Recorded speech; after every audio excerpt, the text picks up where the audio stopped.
si Indie Building. Land bank yun sa Marawi, land bank building. Dalawa, yun yung last na pinasok namin, doon ako nawundid. 2 beses na kaming nag-attempt na pasukin yun, kaso lang, nung unang pasok namin, ang ginawa kasi namin, kung titingnan mo yung building, parang durog na, parang lamog na yung building. Sa ilalim pala, mga matibay pa doon sa ilalim, ano pa. Tapos ang ginawa namin kasi, ito yung land bank building, may katabi siyang building dito na, yung rooftop ng building na yun, level sa 3rd floor ng si Sir Sandoval, pinuntahan namin ni Sir Sandoval, nagtanong siya sa akin, man, kasi ikaw yung magliliding, ikaw yung team mo yung magliliding, saan ang magandang approach? Kaya sabi ko, sir, itong maganda, sir. Pasukin natin yung building na yan, sir, yung katabi, kasi level nun sa 3rd floor ng yung rooftop niya. Doon tayo sa rooftop dadaan, sir, pasok tayo doon sa 3rd floor ng land bank building, yung CMD building. CMD building. Pasok tayo doon, 3rd floor yung natin. Sabi ni Sir Sandoval naman, sige, magbutas na kayo ng daanan natin dyan. Binutasan namin, binaril-baril namin hanggang sa kami ng malaki-laki. Sabi ko, sir, distance pa yan, mga distance sa binaril-baril nyo yun. mga 50 meters kami, doon sa kabilang building kami. Nagbubutas lang kami. Ang purpose namin noon, bubutasan lang namin ng dadaanan namin. Sabi ko kay Sir Sandoval, sir, dapat sir, pagpasok natin, pag-akyat natin dyan sa may rooftop ng building na yan, sir, pabilisan yun, sir. Pasok tayo kaagad doon sa may 3rd floor. Kasi maliwanag na yung 3rd floor, Halos baklas na lahat ng mga dingding doon sa 3rd floor, Nakikita mo na yung area doon sa Kasi bago mo, binumba muna. Binumba muna. Bombing muna. Kaya, tapos sabi ko, sir, bubutasan natin, sir. Pagkabutas nun, sir, yung trupa natin na magbubutas, sir, kami, sir, nakapripo na kami dito sa baba, sir. Kasi hindi namin pwedeng patagalin yung nagbutas na kami, tapos patagalin pa namin, baka mapaglagyan din nila ng IED, yung butas namin. Kaya ang ginawa ko, dito na kami, sir, kasi pag tigil nila ng putok, sir, pasok na kaagad kami. Tapos gumawa kami ng kahoy, ginawa naming tulay-tulay, mga siguro sobra isang dipa din na kahoy, yung So yun, anong oras na pinasok yan? Nagplano mo na kayo? Nagplano kami ng umaga, nag-briefing ng umaga, ganito, ganun. Pagkatapos ng plano namin, mga alas 7, yun na, nag-umpisa na kaming magbutas. Mga alas 9, butas na sana, okay na. Ang ginawa naman namin ngayon, pasok na sana kami. Ang problema namin pala, doon sa may pagtatawiran namin, yung pagtutulayan namin, doon sa baba, nakita ko kasi doon nung tatawid na sana kami sa tulay, nakita ko na andun yung mga solar ng kalaban, nakabilad doon, sabi ko, uy, may kalaban dyan. Tapos yung 10 company dito dadaan sa baba. Sila yung sa baba, napitikan na sila doon sa baba. Sabi ko, sir, positive, may kalaban sa baba. Hindi tayo pwedeng tumawid sa kasi yung ginawa nating tulay, kahoy lang. Kaya tumawag ako kay Sir Sandoval, sabi ko, sir, hindi natin to pwedeng pilitin, sir. Kasi, sir, pwedeng makatawid kami, sir. Kung patawirin lang kami isang team, sir, makatawid kami dito sa ginawa nating tulay. Paano kung i-close na nila itong tulay, sir? Hindi na kami makabalik, hindi kami pwede kaming makulong doon sa loob. Kaya sabi niya, sige. Kung may talaga, sabi ko, sir, may resistance sa baba, sir. Nandyan talaga ang kalaban, sir, positive. Kasi yun yung bumira sa 10 company. Kaso matibay dun sa baba, kahit hinulugan namin ng granada, hinulugan. Sabi, hulugan yun ng granada. Hindi pa rin. Hindi kasi simentado dun sa loob. Hindi namin maipashoot, may malit lang na bintana silang silipan dun. Saan nakapasok kayo? Nasa pintuan na kayo. Yung katabi pa lang na building ng katabi pa lang ng CMD building. Hindi pa yun yung building na namin yung papasukin namin. Paano niyo binutas yun dahil sa ibang building? Baril lang? Baril, 60. Tapos nung lumaki na, pinagtulungan namin yun para mapalaki namin yung butas. 60 na? Nung una nun, binira namin ng 50 caliber. Tapos nung yun, pinagtulungan na namin para mabilis namin mapalaki yung butas. Mga 2 oras siguro naming pagbabaril. Malaki na yung butas, napalaki na namin. Kaya sabi ko, sir, tamang-tama na to, sir. Hindi na sagabal sa tao, sir, pagpapasok. Baga makapasok na siya kaagad. Diretso na. So first attempt? First attempt namin yun. Kaso lang doon sa namin, nalina namin yung tulay. Doon sa pinitikan yung taga-tin company. Kaya sabi ko, uy, may kalaban talaga sa baba. Pag silip ko, hindi talaga pwede. Hindi kami pwedeng kasi kahoy lang yung ginawa naming butas. Pwede kaming dito sa baba galing yung kalaban pwede kaming pick upin doon sa taas na habang tumutulay kami doon sa tumatawid kami doon sa ginawa naming tulay. Improvise tulay na kayo? Improvise lang yun, kahoy lang yun. Building to building. Ang ginawa kasi namin noon, ni-recon muna namin. Dinikitan muna namin yung building. Tapos sinabi ko, kasama ko si Sir Sandoval nun. Sabi ko, sir, ito sir, pwede tayong magtutulay tayo dito, tatawid tayo, para makatawid tayo dyan sa kabilang building. Gagawa natin to ng tulay na kahoy, sir. Ano yung nasa second floor kayo o first floor na? Sa ano yun? Rooftop ng dalawang palapag yung building na pinasok namin. Tapos yung rooftop niya, kalibil doon sa third floor ng land bank. Yun yung gagawa namin ng tulay. So, rooftop. Oo, doon sa may sa third floor, hanggang third floor ng land bank sana yun. Kaso lang, hindi kami nakatawid eh. Hindi ko talaga pinilit na itawid. Kasi pwede kaming pick upin dito sa baba. Pwede kaming barilin lang dito sa baba eh.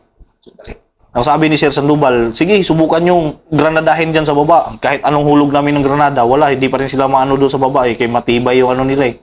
Nasa loob lang sila ng kwarto eh. Mahirap man mapashoot din doon sa maliit na butas nila yung granada. Yung sinubukan pa naming barilin sila doon, kaso lang, hindi lang naman sila sa isang portion, marami man sila doon na kaya sabi ko, sir, hindi natin pwedeng pilitin to, sir. Ang sabi ni Sir Sandoval, sige, picturean mo muna yung area bago ka umatras. Picturean ko doon sa baba, sir, ito yung doon sa baba. Tapos sabi niya, punta ka dito, pinagplanuhan namin, binaganon niya. Tiningnan niya yung mga picture, sabi niya, ito, magandang durugin, nakita niya. Durugin muna natin tong ilalim nito. Kasi yan yung posibleng pagtataguan nila.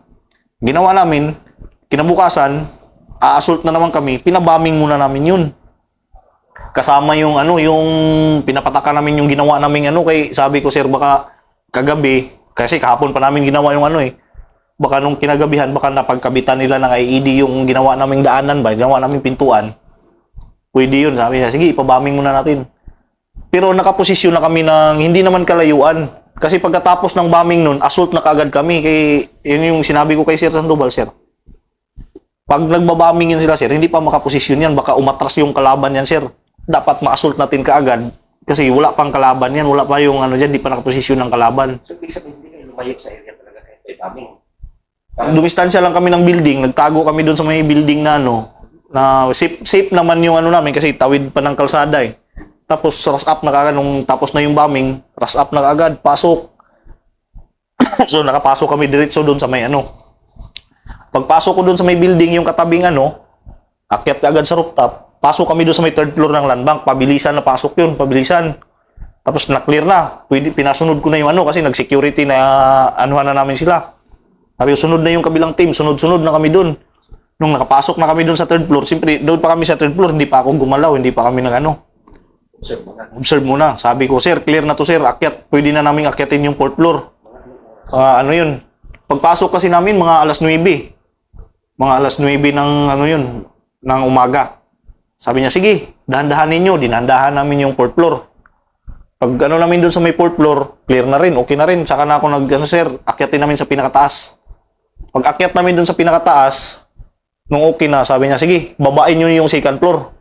Kay okay na, clear na yung port doon sa third. Okay na, nandun na yung tropa sa third Doon lang karamihan So dinandahan namin, binaba namin yung second floor kasi medyo pa yung second floor, hindi pa masyadong durog doon sa Kaya matagal doon lang ako sa may hagdanan. Nakasilip akong ganun sa may hagdanan. Obserbahan ko yung mga doon. Nakasilip ako. Nung nakita ko naman doon sa second floor, parang wala nang tao, wala nang Sabi ko, pwede na to. Sabi ko, sir, pwede na sir. Sige, sabi niya, sige, babain nyo, dahan-dahan. So, instruction ka sa mga lead scout. Sabi ko, dahan-dahan, dinikitan ko na yung lead scout ko. Sino yung lead scout? Ang lead scout ko, si PFC Ambasa, yung lead scout ko nung time na yun. Tapos yung guide, si PFC Malod. Magkasama na kami, nagkadikit kaming tatlo, kami doon sa may hagdanan kay para masuportahan ko sila kaagad. So sabi nung okay na kasi doon sa may second floor kasi nandun yung mga bolt ng land bank, may mga pa doon, may mga matibay na mga material. Pero yung bolt, wala na kaming na pira kasi puro na yung pinang-asitili na nila lahat. Puro na bukas yung mga bolt. Wala na, binabuksan na ng mga kalaban. Tapos yun na, pag doon, okay na. Wala nang tanghali naman sabi ko, kasi naglagay na kami ng pagkain. Sabi ko, magdala na tayo ng pagkain kasi baka naglagay kami sa plastic ng mga pagkain. Bawat isa sa atin, ibulsa na ito kasi pagdating natin dito doon, magutuman talaga tayo. Natin, may enkwentro tayo dyan, may kalaban dyan sa loob. Kakain lang tayo ng mabilisan. Nung doon sa second floor, sabi ni Sir Sandoval, obserbahan mo yung first floor, bantayan mo, tingnan mo Kaya ang ginawa ko, sige, palit-palitan tayo, mag-observe tayo dito, magsisilipin natin yung sa may first floor, doon sa may pinakababa. Tapos yung iba dyan, kain na kayo ng mabilisan. Kay tanghali na, alas 12 na. Kain kayo ng mabilisan. Tapos kayo na naman dito, kami na naman yung kami tatlo na naman ang kakain. Kumain kami muna kami ng mabilisan. Sabi ni Sir Sandoval, ano sa tingin mo? Kasi ang call sign ko no, Taurus. Sabi niya, Taurus, ano bang mo dyan? Pwede na nating babain? Sabi ko, Sir, inoobserbahan pa namin, Sir. Kasi Sir, madilim din dito sa baba, Sir. Tsaka parang wala kaming makabiran, Sir. Walang sabi niya. Sige, pagplanuhan mo muna. Tingnan mo muna yung area. Tapos kasama ko si, nun, yung time na yun, si Lieutenant, PL namin, si Sir Ventura. Kasama ko nun. Nung sinabi ni Sir Ventura man, parang wala naman, parang okay na. Parang wala nang kalaban. Sabi, pwede na to, Sir. Pwede natin itong babain siguro, Sir. Wala mga Sir. Pero may isang portion doon na madilim. Parang kwarto siya, CR siguro. Iwan ko kung ano yun. Yung portion na yun. So bumaba kami. Nauna kami Tapos may nakababa na rin na sumunod sa amin. Si Corporal Patsis. Saka yung dating team leader ko, si Sarintros. Kasi pinadala mo na siya doon sa area. Tapos si Sir Ventura nakababa na. Saka yung buong team ko nakababa. Wala kaming cover. Kaya sabi ko sa kanila, sige mag-skirmisher. Skirmisher. Eh wala tayong cover. Doon sa loob ng building, naka-skirmisher kami. Ako yung dito sa may bungad ng pintuan. Nakaniling ako doon, nakadapa. Tapos, ang tinitingnan ko palagi, yung parang isang portion dito na madilim. Hindi mo makita sa loob kung ano yun, CR ba yun o ano yun. Parang may nakatakip ba na may isang pumutok.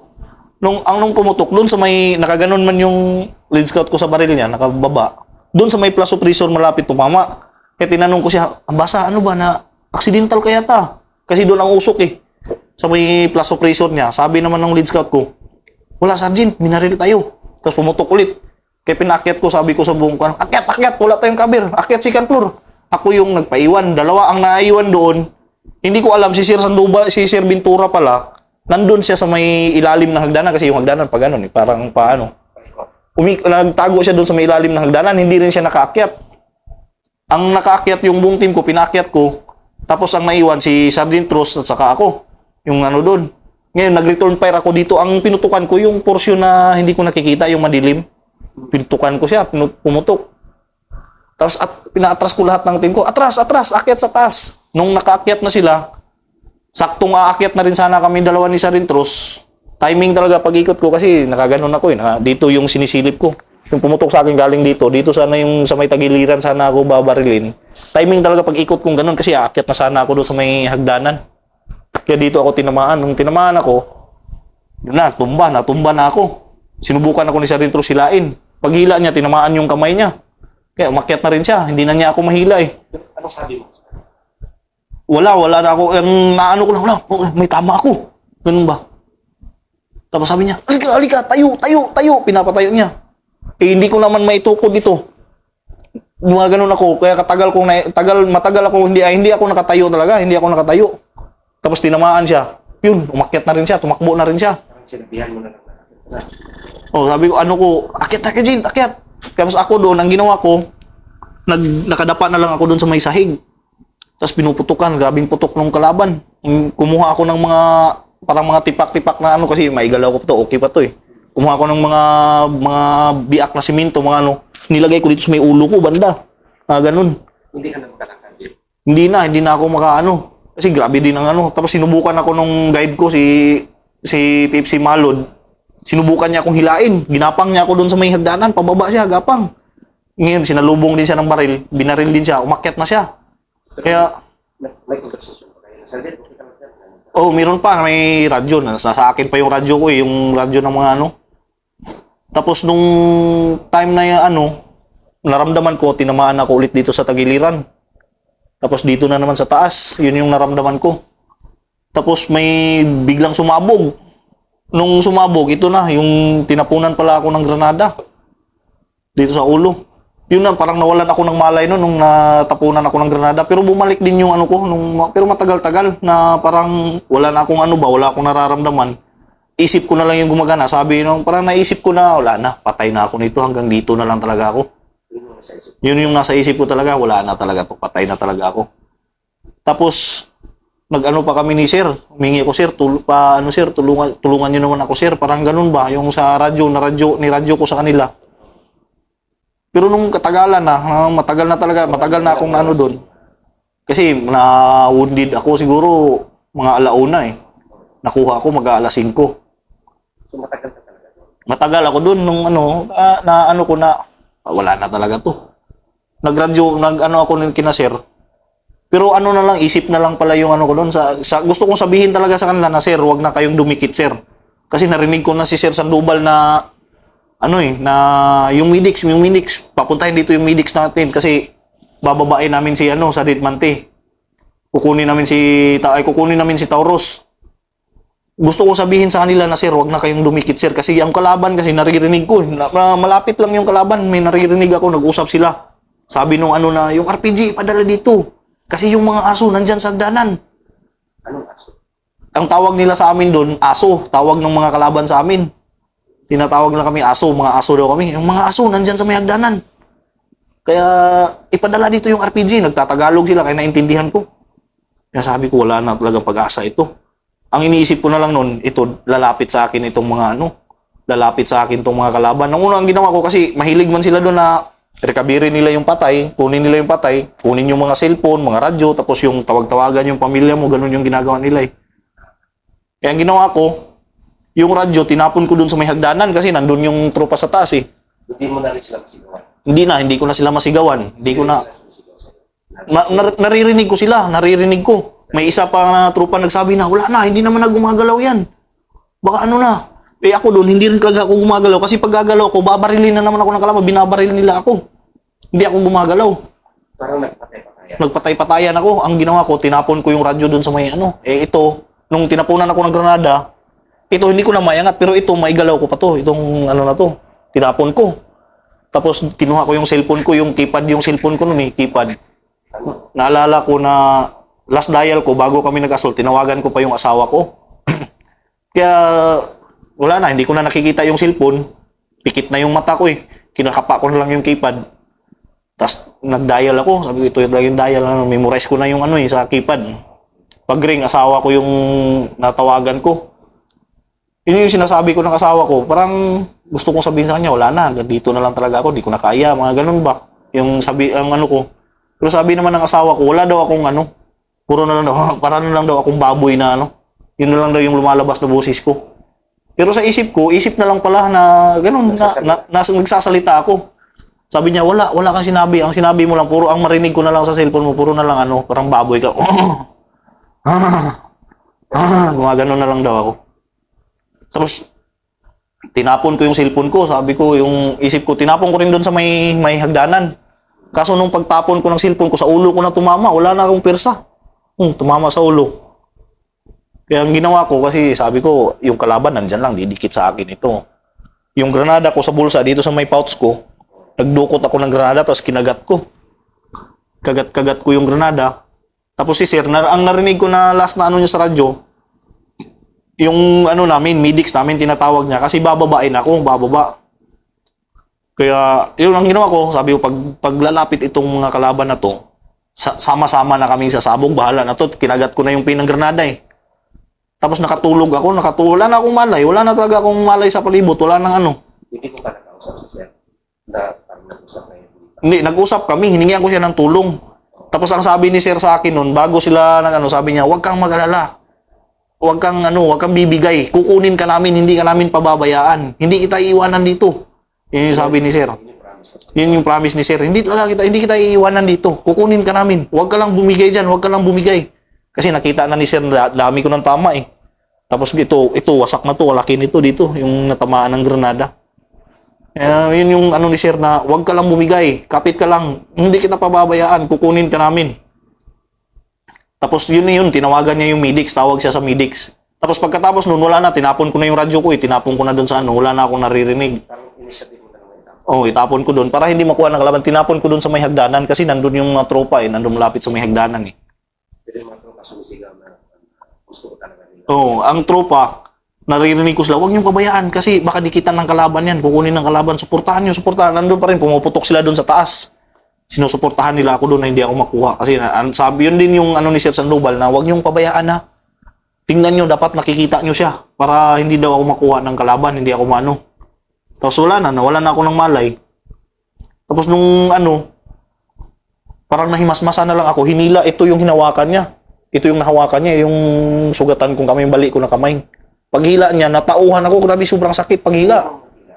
Yun, si Sir Sandoval na pala, bumaba, siya pala talaga yung bumaba. Kasi hinila ako, paghila, parang natauhan ako, parang na-revive ako nung naramdaman ko yung sakit kasi. Tapos sabi ko, tao. Yung granada na kagat ko, wala na, nabitawan ko na, wala na, hindi ko na maano. Hindi ko na makapa ba, sana yung granada. Sabi ko, bahala na kung ano to. Pero hinihila niya ako, papunta dun sa may hagdanan. Kaya naisip ko, trupa ito. Pero hindi mo alam kung sino. Hindi ko alam kung sino yun. Basta iniisip ko talaga noon, ang iniisip ko, yung medics namin talaga ito. Yung medics namin to. Tapos hila niya ako dun sa may hagdanan. Ang ano niya, alalay. Hindi naman ako makaalalay, kaya hindi naman ito, sugatan na rin yung isang kamay ko. Paa na lang, itong paa. Tapos maya, sabi, ano siya? Putang ina, sabi niya ganun. Sinabi ko pa sa kanya, sinabihan ko siya na, huwag ka nang magmura, mamamatay na tayo. Pero isip ko na lang ba? Tapos nag-return fire pa siya. Pumutok pa siya doon nung ano. Pagka nung naramdaman niya na ano, dinaganan niya na ako sa likod, kinabiran niya ako, tinakpan niya ako. Habang pumuputok siya. Tapos pagka maya-maya, parang gumana yun yung narinig ko kasi nakadapa ako, nakaganon, di ko na nakikita kung sino yung tao nasa likod ko. Nakatakip sa akin. Tapos parang nag-ano siya ba, yung parang nanginig, parang nag-vibrate. Gumanon. Kaya ginanon ko itong isang paa ko, may galaw ko pa, yung paa niya, dito rin sa may ano ng paa ko. Ginaganon ko siya, anong balita sa'yo, ano na? Ginaganon ko siya sa paa. Tapos wala na siyang response, wala hanggang sa nawala na naman ako ng malay.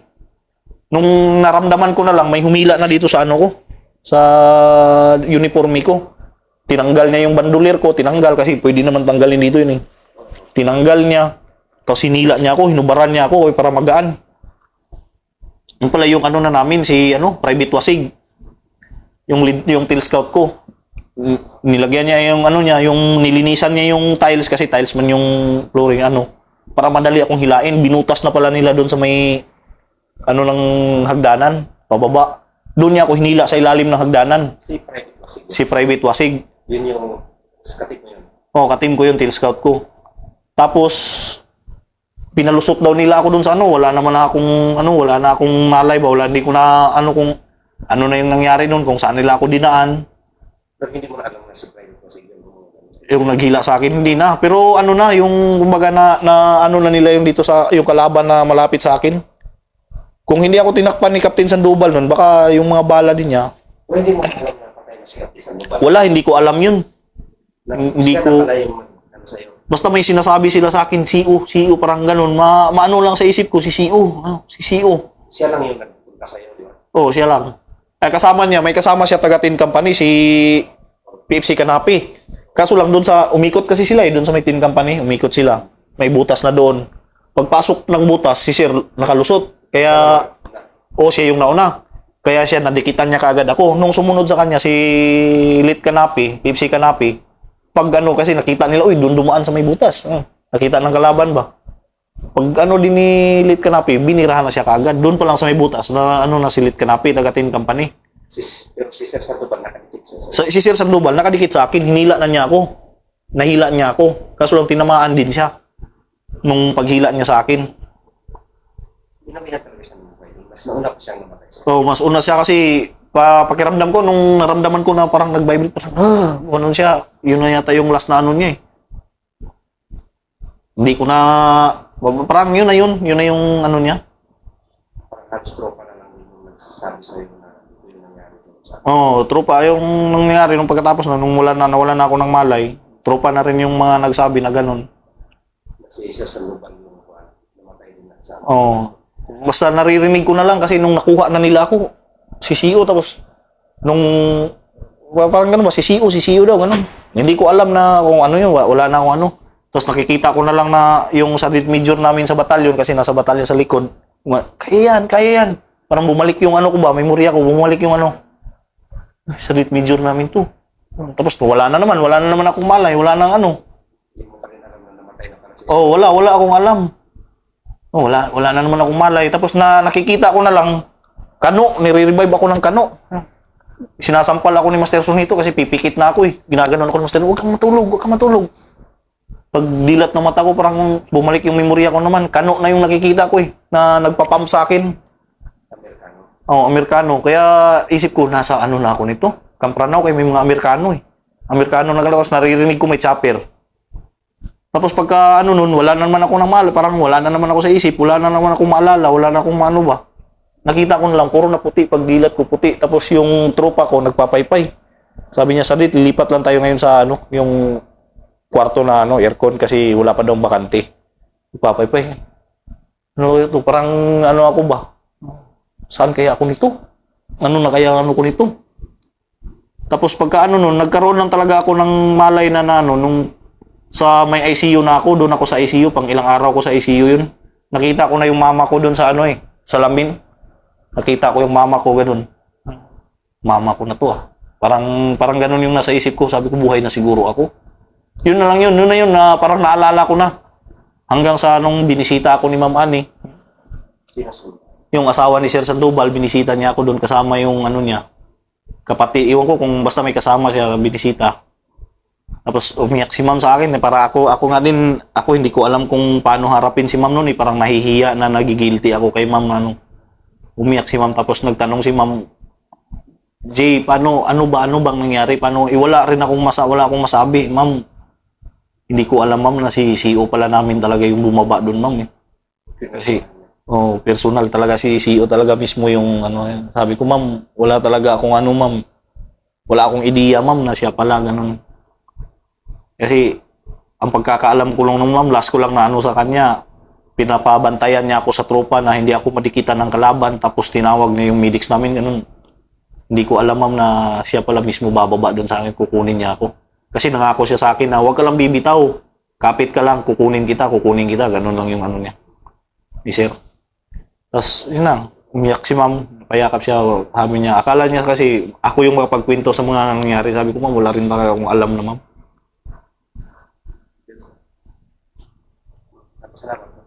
Salamat. Oo, nagpasalamat talaga ako na nabuhay kahit sa kabila ng nangyari sa amin. Pasalamat ko na yun, nabuhay pa ako. Kaya nung nandun nga si Ma'am Annie, hindi ko alam kung nahihiya ako sa kanya, parang nahihiya na guilty ako o ano ba. Parang iniisip ko kasi nung time na yun, parang kasalanan ko eh, pero wala naman, yun na yung nasa isip ko, parang kasalanan ko ang nangyari kay Sir. Ganun. Kung sino pa yung company commander namin, siya pa yung ano, tinupad niya yung para mabuhay, para masave lang ako. Tinupad niya talaga yung ano na niya, pangako niya sa amin na habang siya pa yung namumuno sa amin, pipilitin niya talaga walang mangyari sa amin, walang ano, uuwi kaming lahat ng ganun. Kaso lang, para maano yung pangako niya, yung binuhis niya talaga sariling buhay niya. No, medyo okay ka na. Kanina ka nagpapasalamat. Yung okay ka na. Kanina ka nagpapasalamat. Una, nagpapasalamat talaga ako sa Panginoon nun. Grabing ano ko, salamat Lord, binigyan mo pa ako ng ano. Tapos nagpapasalamat ako kay Sir Sandoval, nag-ano ako kay Sir. Kung hindi dahil din sa kanya, kung hindi niya binuhis yung sariling buhay niya, baka ako na yung patay nun. Kaya grabe pasalamat ko kay Sir, pati kay Ma'am. Siyempre sakripisyo din ni Ma'am yun eh.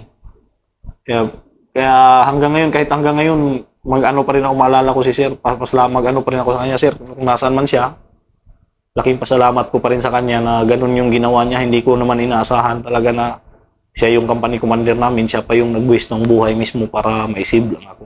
Maano lang ako. Ma-save lang niya ako, maano lang ako. Sariling buhay niya, inalay niya para lang sa tauhan niya, para sa ano niya. Sa ginawa ni Sir. Ay, kung sa ano lang, sobrang proud ako sa ginawa ni Sir. Grabing ano ko, kumbaga, grabe ang paghanga ko sa kanya. Grabing ano ko sa kanya. Grabing believe ko sa kanya, grabing ano ko sa kanya.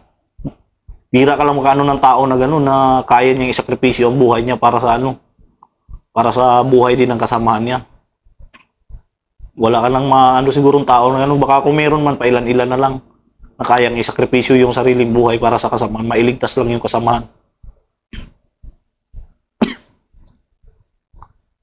Kung may message ka kay Sir Sandoval, message ka, gusto mo sabihin sa kanya, message mo sa kanila? Una talaga, sir, nagpapasalamat talaga ako sa sakripisyong ginawa mo, sa pagligtas mo sa buhay ko. Saka, hindi lang naman ako yung naano niya eh, parang pamilya ko rin, nailigtas niya yung pamilya ko. Kasi siyempre, ako yung padre di pamilya, ako yung inaasahan ng pamilya ko. Kaya,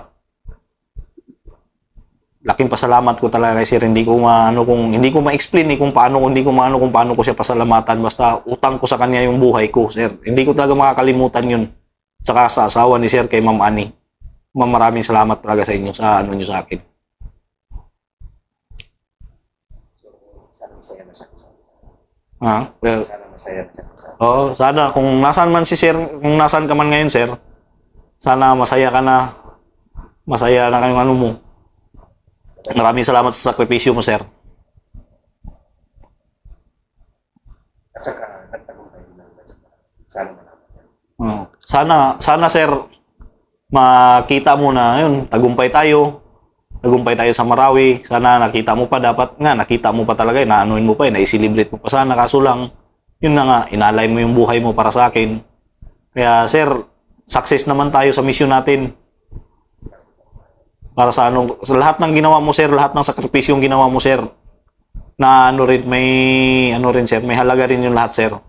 Kaya, sir, maraming salamat talaga, sir. Para sa taong bayan, sir, nailigtas natin yung sir, dahil sa sakripisyo mo, sir. Maraming salamat, sir.